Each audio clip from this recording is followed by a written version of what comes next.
Hello children, welcome to the channel H2O, the A to Z of chemistry. हम पढ़ रहे हैं CBSE class 8th का chapter chemical effects of electric current और आज होगा इसका लेक्चर नंबर 4।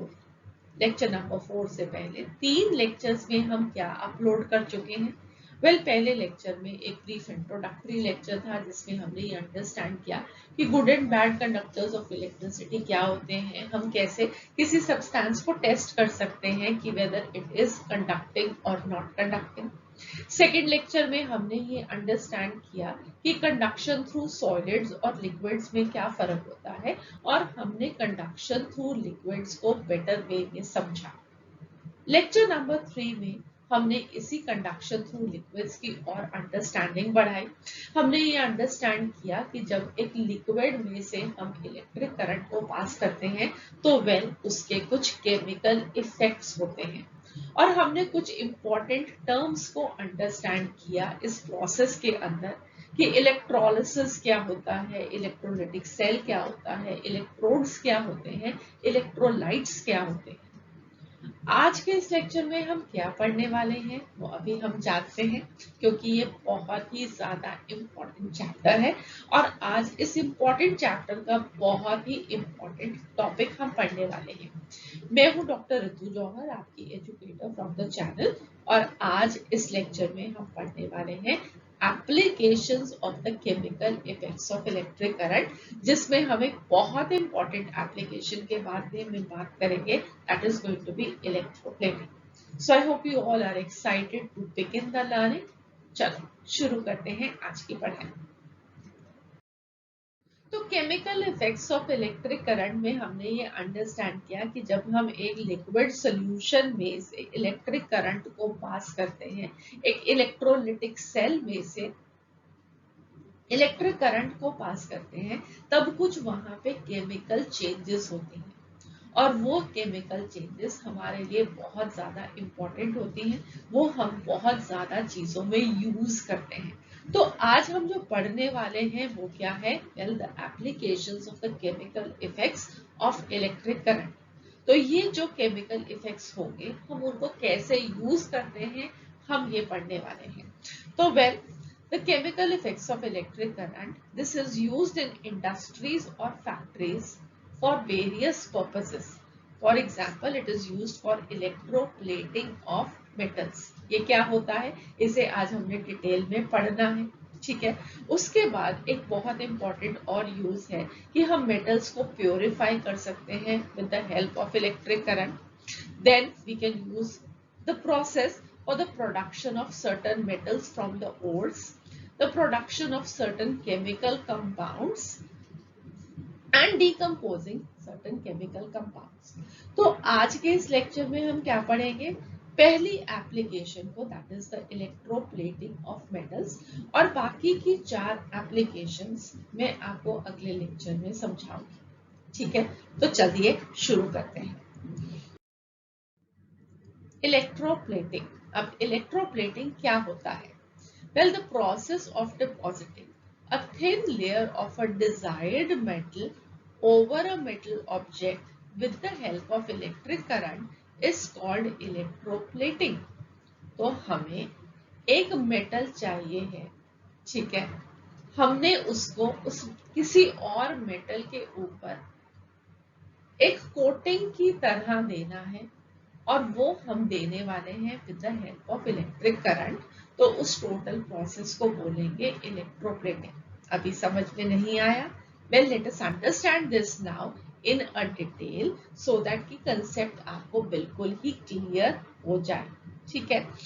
तो सबसे पहले इसका पर्पस क्या है इलेक्ट्रोप्लेटिंग का, हम क्यों इलेक्ट्रोप्लेटिंग करना चाहते हैं। आप लोगों ने पढ़ा था मेटल्स एंड नॉन मेटल्स वाले चैप्टर में कि जो बहुत सारे मेटल्स होते हैं जैसे कि आयरन होता है, कॉपर होता है, उसकी करोजन हो सकती है। आई होप आप लोगों को याद है। और वो जो करोजन होती है या रस्टिंग होती है उससे वो जो ऑब्जेक्ट्स होते हैं वो खराब हो जाते हैं। तो हमने उस करोजन को प्रिवेंट करना है, रस्टिंग को प्रिवेंट करना है, तो वेल हम क्या कर सकते हैं, हम आयरन के आर्टिकल्स के ऊपर कुछ ऐसे सब्सटेंसेस के साथ कोटिंग कर सकते हैं, प्लेटिंग कर सकते हैं जो कि रस्ट ना होते हैं। तो वेल ये हो जाएगा electroplating का process. So the purposes of electroplating is to protect the metal objects from corrosion or rusting or to make the metal objects look more view attractive. तो कई बारी हम इलेक्ट्रोप्लेटिंग रस्टिंग को प्रिवेंट करने के लिए करते हैं और कई बारी हमने अपने मेटल के ऑब्जेक्ट को और ज्यादा सुंदर बनाना है, अट्रैक्टिव बनाना है, तो भी हम इलेक्ट्रोप्लेटिंग करते हैं। फॉर एग्जाम्पल बाथरूम के अगर आपने टैप्स देखे हो तो वो बहुत ज्यादा शाइन कर रहे होते हैं, है ना। They are made up of iron और steel, but well then they are electroplated with chromium metal to prevent their corrosion, at the same time giving the taps more attractive look. I'll show you the images also, तो आपको ये सब चीजें अच्छे से समझ में आएंगी। मगर एटलीस्ट आपको ये समझ में आया कि इलेक्ट्रोप्लेटिंग हम क्यों कर रहे हैं। हम इलेक्ट्रोप्लेटिंग इसलिए कर रहे हैं कि कुछ आर्टिकल्स की हमने करोजन को प्रिवेंट करना है, रस्टिंग को प्रिवेंट करना है, या हमने उनको सुंदर दिखाने के लिए भी हम इलेक्ट्रोप्लेटिंग करते हैं। The metal objects, they are usually electroplated with chromium, tin, nickel, silver, gold or copper metals. So ये हमारा डायग्राम था जो कि हमने पिछले लेक्चर में अंडरस्टैंड किया था। सो आई होप आप लोगों को मालूम है कि ये क्या है। ये एक इलेक्ट्रोलिटिक सेल है। इसके अंदर एक वेसल है जिसके अंदर हमने एक सॉल्यूशन लिया है किसी भी एसिड बेस या सॉल्ट का जो कि कंडक्टिंग इन नेचर होगा, और उसको हम बोलते हैं इलेक्ट्रोलाइट। उस इलेक्ट्रोलाइट के अंदर हमने दो कंडक्टर्स डाले हैं। ये दोनों कंडक्टर्स को हम इलेक्ट्रोड्स बोलते हैं। जो conductor positive terminal of the battery के साथ कनेक्टेड होता है हम उसको एनोड बोलते हैं। जो conductor negative terminal of the battery के साथ कनेक्टेड होता है उसे हम कैथोड बोलते हैं। तो ये सब हमने पिछले लेक्चर में सीखा था, ठीक है। अब हमने क्या करना है, हमने इलेक्ट्रोप्लेटिंग करनी है। तो इलेक्ट्रोप्लेटिंग करने के लिए the metal object on which the electroplating has to be done, this has to be made the negative electrode or the cathode. तो जिसके ऊपर इलेक्ट्रोप्लेटिंग करनी है, आपने जिसके ऊपर एक कवरिंग देनी है किसी और मेटल की, उसको आप क्या बनाएंगे, कैथोड बनाएंगे, which is connected to the negative terminal of the battery, ठीक है। The metal whose layer has to be deposited is made the positive electrode or the anode. This is connected to the positive terminal of the battery. तो जो metal को आपने electroplate करके दूसरे metal के ऊपर चढ़ाना है उसको एनोड बनाएंगे, जिसके ऊपर चढ़ाना है उसको आप कैथोड बनाएंगे। और तीसरी चीज क्या हमें पता होनी चाहिए कि क्या चाहिए हमें, कि इलेक्ट्रोलाइट क्या होना चाहिए, है ना। So a water soluble salt of the metal to be deposited is taken as the electrolyte. तो आपको याद होगा कि इलेक्ट्रोलाइट हम क्या लेंगे, हमें इलेक्ट्रोलाइट लेना है कोई सॉल्ट, एसिड या बेस। यहाँ पे हमने जब इलेक्ट्रोप्लेटिंग करनी है तो कौन सा सॉल्ट लेना है, जिस मेटल का आप इलेक्ट्रोप्लेटिंग करने वाले हो उसी मेटल के सॉल्ट का आपको इलेक्ट्रोलाइट बनाना है, ठीक है। क्यों ऐसा करना है, चलिए अब हम इसको समझते हैं।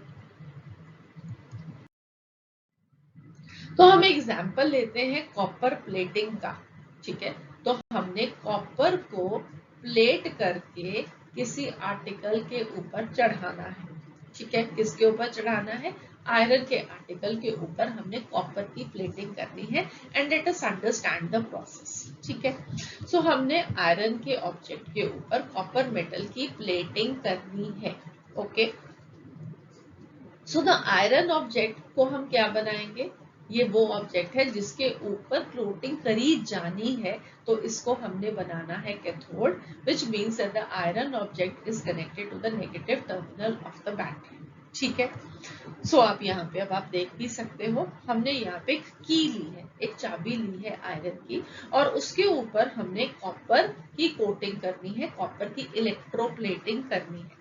तो हमने उस की को, आयरन के ऑब्जेक्ट को क्या बनाया है, कैथोड बनाया है, जिसे हमने negative terminal of the battery के साथ कनेक्ट करना है, राइट। फिर उसके बाद हमने कोटिंग किसकी करनी है, हमने इलेक्ट्रोप्लेटिंग किसकी करनी है, हमने कॉपर की इलेक्ट्रोप्लेटिंग करनी है। तो कॉपर को हम क्या बनाएंगे, कॉपर को हम बनाएंगे anode. So a copper plate is made positive electrode or the anode. This means that a copper plate is connected to the positive terminal of the battery. Copper sulfate solution, CuSO4 solution, is taken as the electrolyte as it contains copper metals in the dissolved form as copper ions.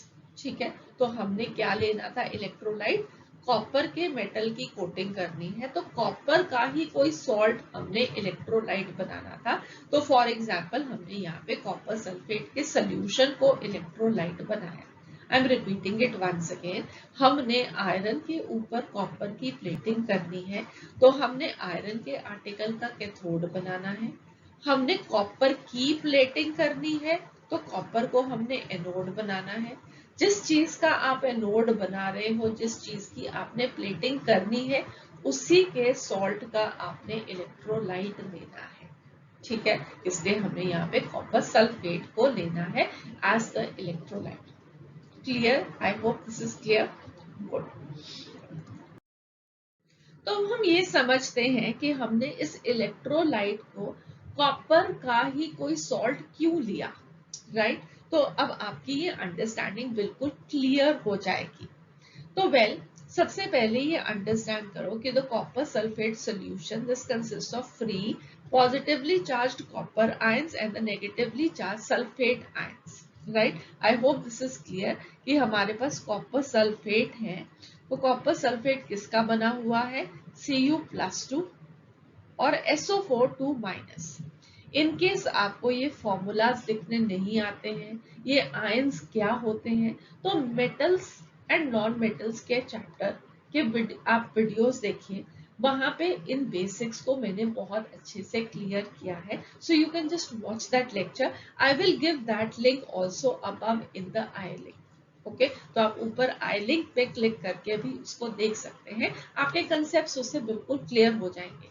क्या metal होता है, metal का क्या symbol होगा, non metals क्या होते हैं, ये आयंस क्या होते हैं, ये आयंस कैसे बनते हैं, हम इनके केमिकल फॉर्मूलाज कैसे बनाते हैं, ये सब कुछ मैंने उन लेक्चर्स में एक्सप्लेन किया है, जो कि आपकी केमिस्ट्री की अंडरस्टैंडिंग को अच्छा बनाएगा। Fine, alright.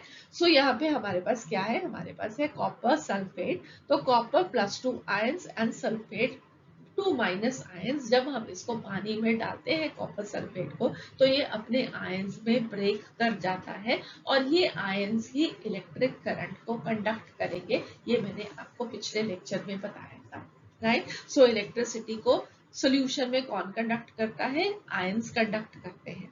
तो जब हम इलेक्ट्रिक करंट को अब इस कॉपर सल्फेट के सॉल्यूशन में पास करेंगे, तब क्या होगा, right?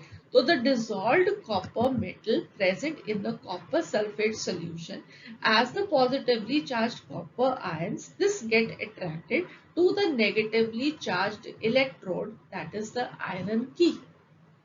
ठीक है, तो आयरन की हमारा कैथोड था, कैथोड हमारा नेगेटिवली चार्ज था। कॉपर के आयंस जो इलेक्ट्रोलिटिक सॉल्यूशन में प्रेजेंट है, जो कि हमारा इलेक्ट्रोलाइट है, वेल वो पॉजिटिवली चार्ज्ड कॉपर के आयंस नेगेटिवली चार्ज्ड इलेक्ट्रोड की तरफ अट्रैक्ट होंगे और उसकी तरफ चलना शुरू कर देंगे। Positively charged copper ions, they lose their positive charge on coming in contact with the negatively charged iron key. तो पॉजिटिव और नेगेटिव मिलके कॉपर का चार्ज खत्म कर देंगे, उसको कैंसिल कर देंगे, और वो बन जाएंगे कॉपर के एटम्स, ठीक है। और ये जो कॉपर के एटम्स हैं वो आयरन की के ऊपर डिपॉजिट होंगे, and in this way the copper metal of the electrolyte is going to come out of the solution and form a thin layer on the iron key, which is the cathode again. ठीक है। तो cathode iron था, वो negatively charge था, उसने copper के ions को attract किया। ये कॉपर के आयंस कहाँ प्रेजेंट थे? इलेक्ट्रोलाइट में प्रेजेंट थे। तो वो कॉपर के आयंस नेगेटिवली चार्ज इलेक्ट्रोड के पास गए, वहां पे उन्होंने अपना चार्ज लूज करके कॉपर के एटम्स फॉर्म किए और आयरन की की के ऊपर डिपॉजिट हो गए। ठीक है, समझ में आया? अब ये जो कॉपर के आयंस हैं जो कि इलेक्ट्रोलाइट के अंदर प्रेजेंट है, वो तो खत्म होते जाएंगे, वो खत्म होते जाएंगे, तो हमें कहीं से तो वो कॉपर के आयंस और चाहिए। वो कॉपर के आयंस कहाँ से आएंगे?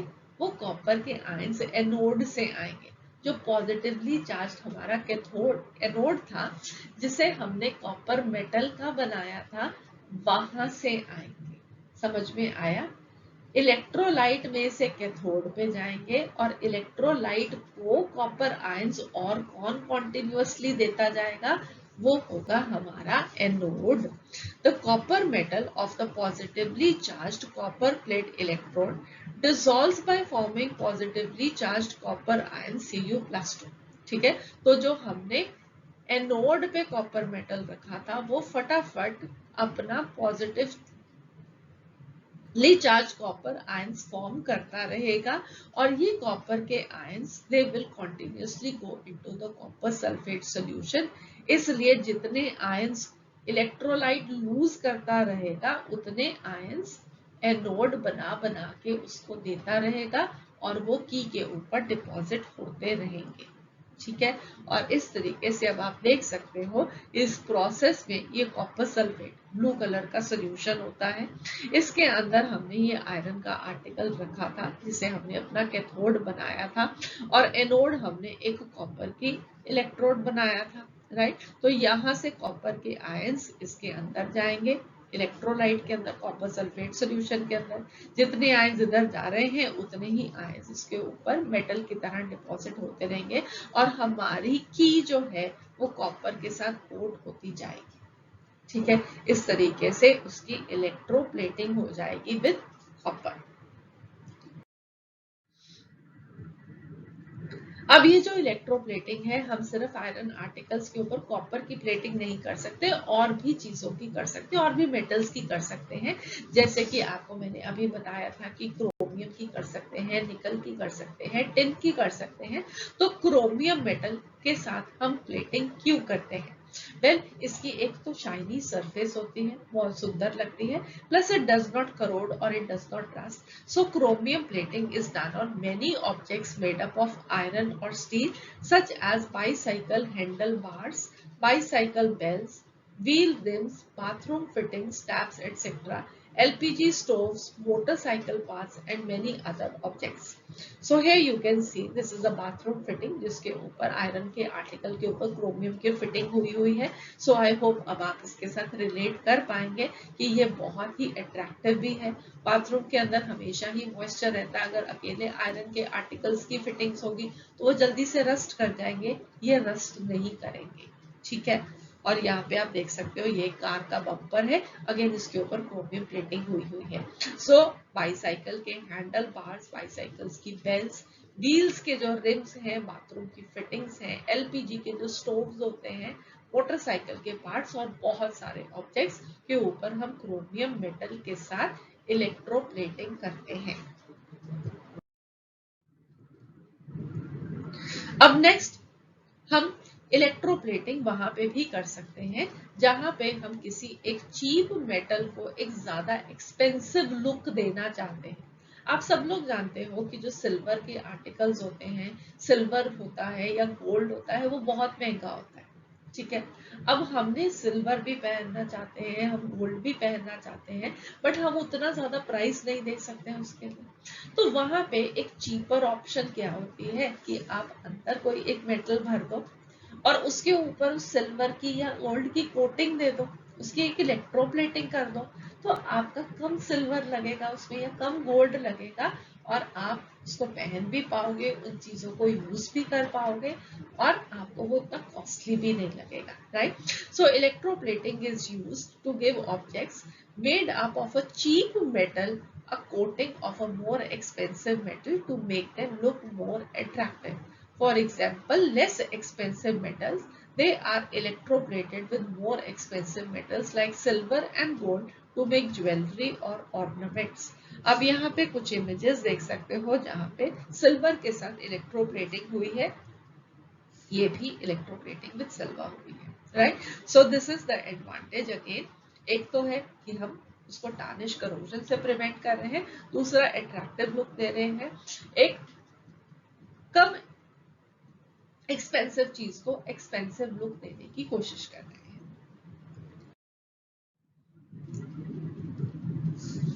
इसके बाद हम टिन के साथ भी इलेक्ट्रोप्लेटिंग कर सकते हैं। तो टिन मेटल जो होता है उसकी शाइनी अपीयरेंस होती है, वो उतनी आसानी से करोड नहीं करता है जितने कि आयरन के आर्टिकल्स करते हैं, and it is non poisonous.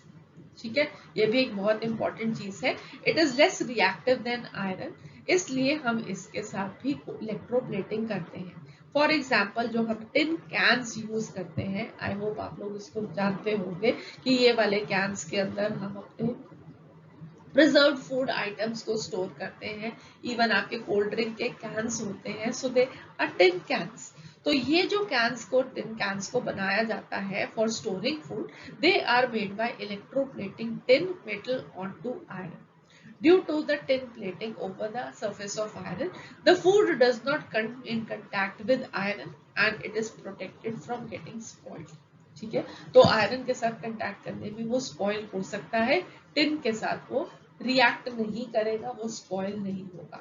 In fact, the less reactive and shiny metals like chromium, tin and nickel, they are electroplated on more reactive and dull looking metals like iron and steel to protect them from corrosion and give them an attractive finish.